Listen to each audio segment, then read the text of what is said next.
नमस्कार। जो लोग भी अपना छोटा सा फूड बिजनेस चला रहे हैं उनके लिए एक बहुत ज़रूरी काम है जिसे बिल्कुल भी नज़रअंदाज नहीं करना चाहिए, और वो है FSSAI रजिस्ट्रेशन का रिन्यूअल। हाँ, सुनने में थोड़ा टेक्निकल लग सकता है, पर चिंता की कोई बात नहीं।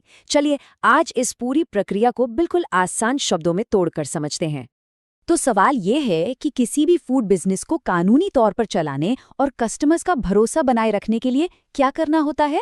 जवाब बड़ा सिंपल है, नियम कानून का पालन करना।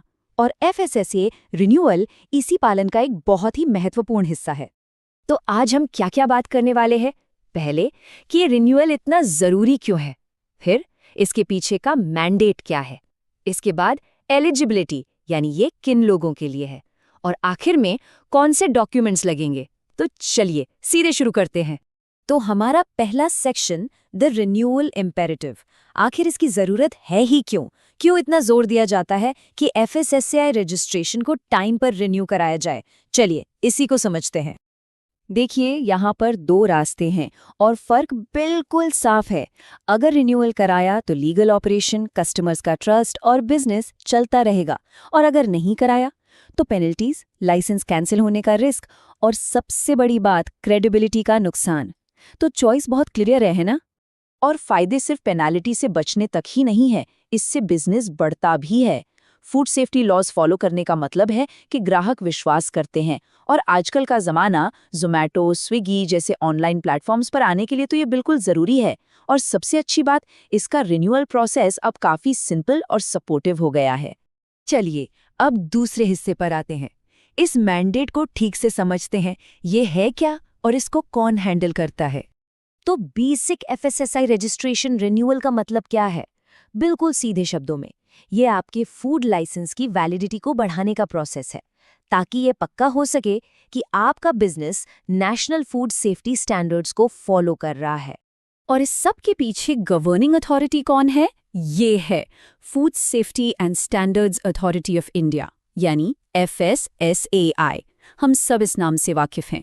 पूरे इंडिया में फूड लाइसेंसिंग और कंप्लायंस की जिम्मेदारी इन्हीं की है। ओके, अब आते हैं सबसे प्रैक्टिकल सवाल पर।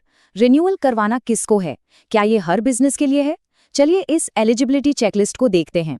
यहाँ एक नंबर बहुत मायने रखता है, और वो है 12 लाख रुपए। अगर किसी बिजनेस का सालाना टर्नओवर इस फिगर तक है तो उसे बेसिक FSSAI रजिस्ट्रेशन की ज़रूरत पड़ती है, और जिनके पास ये रजिस्ट्रेशन है उन्हें ही इसे रिन्यू कराना होता है। तो इसमें कौन कौन से बिजनेस आ जाते हैं? सोच के देखिए, वो सारे छोटे फूड बिजनेस जिनके पास पहले से बेसिक रजिस्ट्रेशन है, मतलब जो लोग घर से खाना बेच रहे हैं, छोटे वेंडर्स जैसे किराना या चाय की दुकान वाले, हॉकर्स, और यहाँ तक कि नए फूड स्टार्टअप्स भी।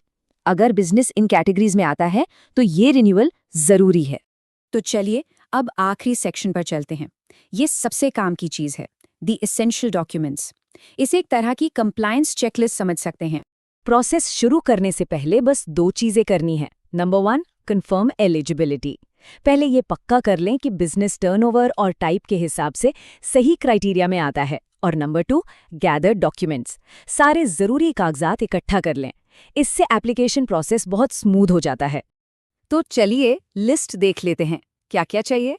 पहले तो पुराना FSSAI रजिस्ट्रेशन सर्टिफिकेट, फिर ओनर का आधार कार्ड, एक रीसेंट पासपोर्ट साइज फोटो, और बिजनेस के करंट डिटेल्स जैसे नाम और एड्रेस।